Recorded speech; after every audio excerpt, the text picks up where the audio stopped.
Suscríbete en nuestro canal de YouTube, activa las notificaciones y mantente informado.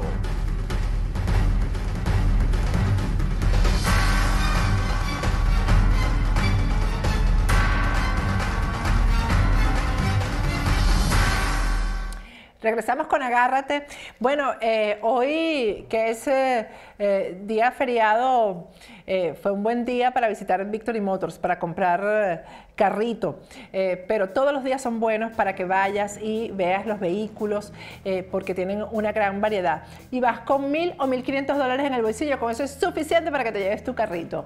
Y si no tienes crédito aquí, si tienes mal crédito, etcétera, ellos te ayudan con el financiamiento o te envían el vehículo también. Si no vives aquí en Miami, te envían el vehículo a cualquier parte de Estados Unidos e incluso te lo envían a Venezuela. Visita Victory Motors para que veas que te vas a llevar un vehículo además en perfectas condiciones, sin esos daños ocultos ni esas letras chiquiticas. Estamos conversando con el coronel José Machillanda. Coronel, ¿cuál es el escenario militar en todo esto que hemos conversado? Yo creo que tu pregunta es harto importante. Pero es importante porque lo primero que tenemos que decir, Patricia, es que dentro de la incertidumbre estructural que ha creado el planteamiento de guerra civil en Venezuela, no es posible montar escenarios. Simon Baussman, que es un extraordinario estudioso de conflicto social, junto con Julian Fraun, dicen que cuando se está en una situación de incertidumbre estructural como la que vive la República de Venezuela, maniatada a un partido político en armas, no es posible la definición de escenario, porque no es posible el cálculo de la variable tiempo. No obstante, debo decirte que a lo interno del cuerpo armado, y esto es absolutamente medular, en Venezuela, a partir del año 2002, se acabó lo que se conocía como estamento militar venezolano. ¿Por qué?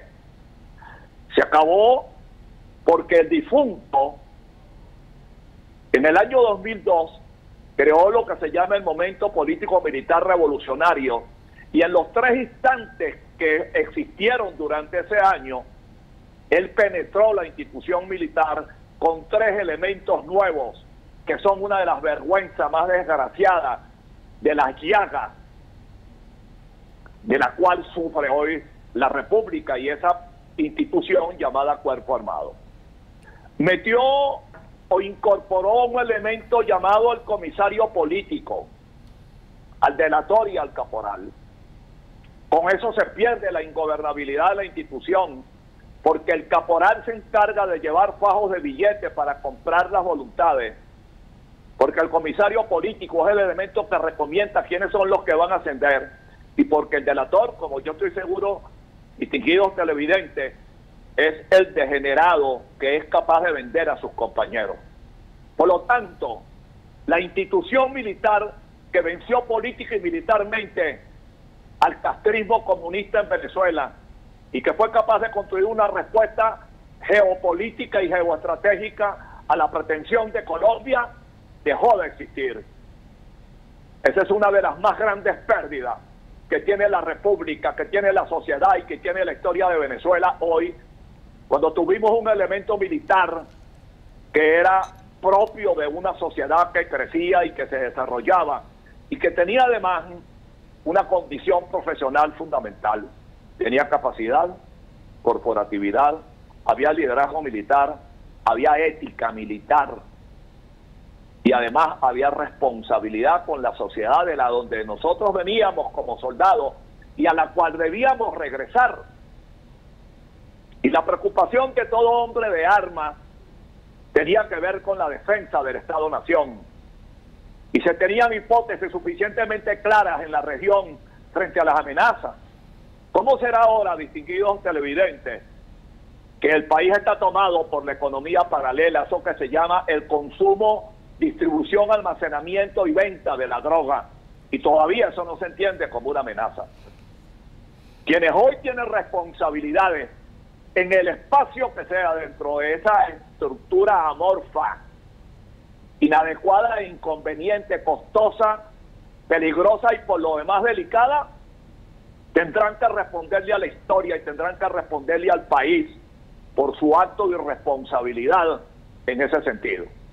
Pero además, y esto tiene que ser dicho y que quede claro, quienes han tenido responsabilidades políticas y no han entendido lo que es la sociología militar, y no entienden lo que es la estrategia o no lo quieren entender, y mucho menos lo que es la polemología, van a tener que darse cuenta de que la institución militar tiene que ser reconceptualizada. ¿Por qué?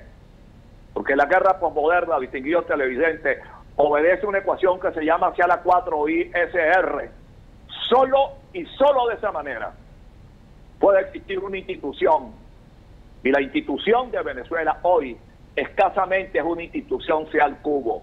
Es decir, tiene escaso comando, escaso control y ninguna comunicación. Y entonces el proceso de reconceptualización que requiere la República demanda de un nuevo proceso de educación militar, de un concepto estratégico del Estado y sobre todo de una formación de liderazgo militar que entienda que la función del hombre armado no es la de gobernar, sino es la de cumplir con la función técnica que demandan las amenazas al territorio, a la historia y a los recursos que tiene la República.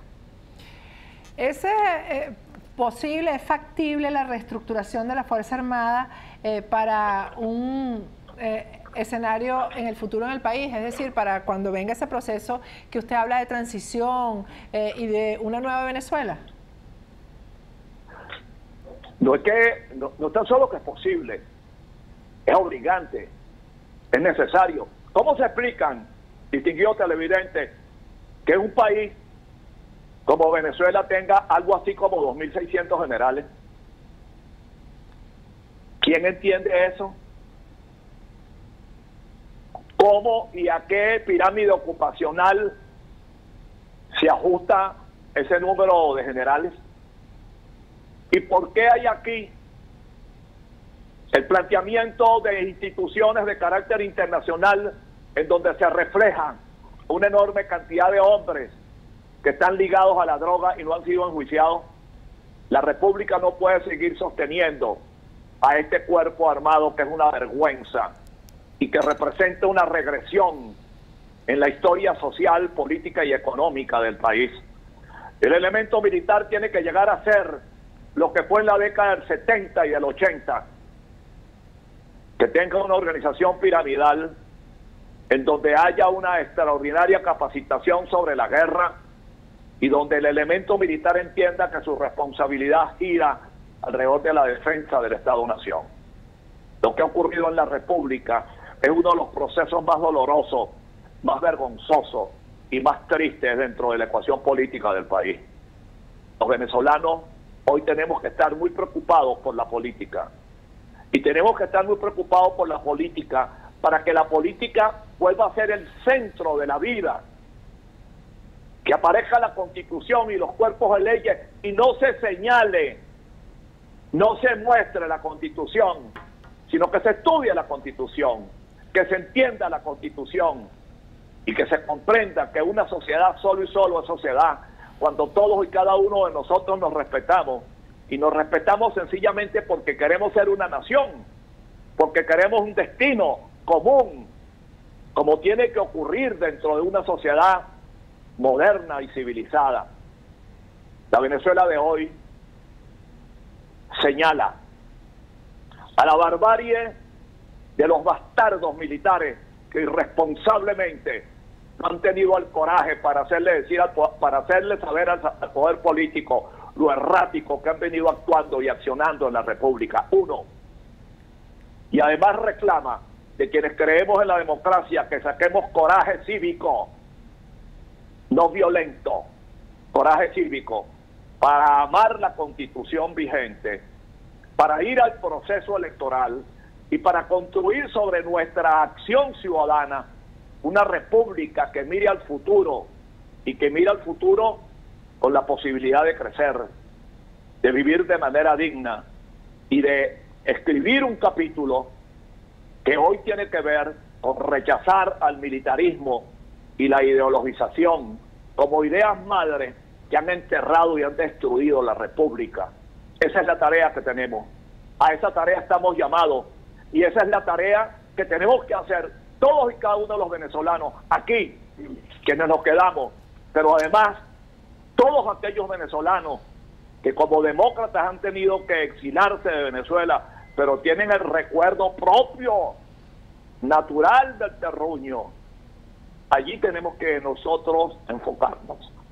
Yo creo que el momento de Venezuela es histórico, es fundamentalmente importante porque es humano y porque pone en el centro de la diatriba política la decencia y el gentilicio del venezolano.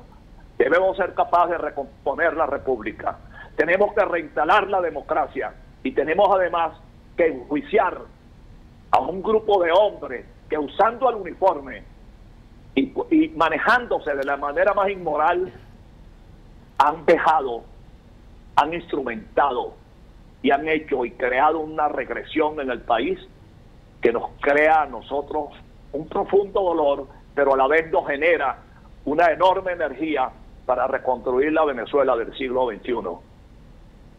Bueno, coronel, muchísimas gracias por habernos dedicado tanto tiempo. Gracias. Gracias a ti, Patricia. Muy buenas noches. Buenas noches. Bueno, antes de irnos a un corte, vamos a hablar de ese edificio hermosísimo que está levantándose en El Doral. Es el primer edificio del Doral con oficinas de lujo, con sótano de estacionamiento para los visitantes. Tiene además una gran extensión, 12.000 pies para locales comerciales. Va a ser lo mejor de la ciudad del Doral para tener las oficinas en local comercial para visitar.